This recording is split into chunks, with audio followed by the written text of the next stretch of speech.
Hello hi friends welcome my YouTube channel Chinmay Nidhish blog को आपण मानक स्वागत। चलते सांग आज वीडियो स्टार्ट करवा।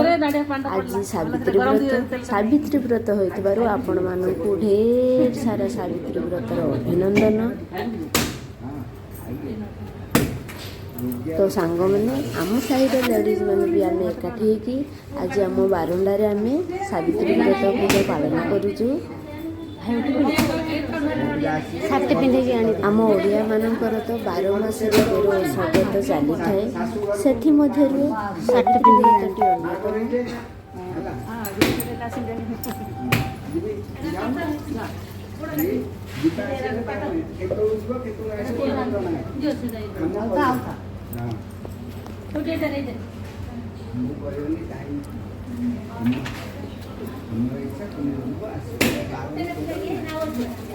आमे माने तो ये सावित्री व्रत पालन करुचु। आपण मैंने सावित्री व्रत पालन करुछंती ना नहीं कमेंट माध्यम निहाती जनइबे।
तो सांग मैंने वीडियो भी भल लगे लाइक करेंगे कमेंट करेंगे आम चैनल को निहाती भाव सब्सक्राइब करेंगे। जय जगन्नाथ।